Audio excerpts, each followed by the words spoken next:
আশ্বিরের শারদ প্রাতে বেজে উঠেছে আলোকমঞ্জিত। ধরণীর বহিরাকাশে অন্তরিত মেঘমালা, প্রকৃতির অন্তরাকাশে জাগরিত জ্যোতির্ময়ী জগন্মাতার আগমন বার্তা। আনন্দময়ী মহামায়ার পদধ্বনি অসীম ছন্দে বেজে উঠে রূপলোক ও রসলোকে আনে নবভাব মাধুরীর সঞ্জীবন। তাই আনন্দিতা শ্যামলী মাতৃকার চিন্ময়ীকে মৃন্ময়ীতে আবাহন।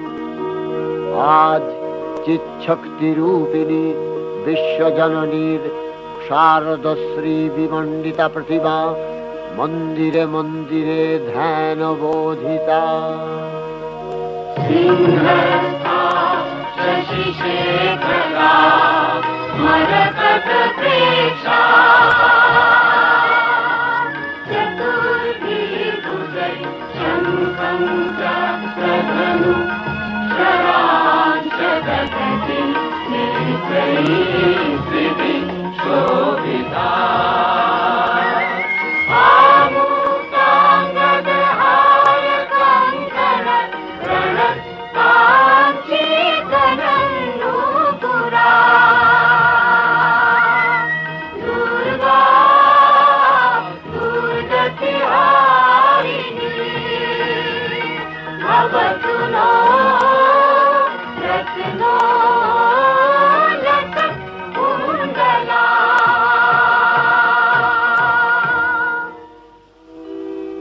মহামায়া সনাতনী শক্তিরূপা গুণময়ী, তিনি এক তবু প্রকাশ বিভিন্ন দেবী নারায়ণী, আবার ব্রহ্মশক্তি রূপা ব্রহ্মাণী, কখনো মাহেশ্বরী রূপে প্রকাশমানা, কখনো বা নির্মলা কৌমারী রূপধারিণী, কখনো মহাবজ্র রূপিণী ঐন্দ্রী উগ্রা শিবদূতি নিমুন্নমা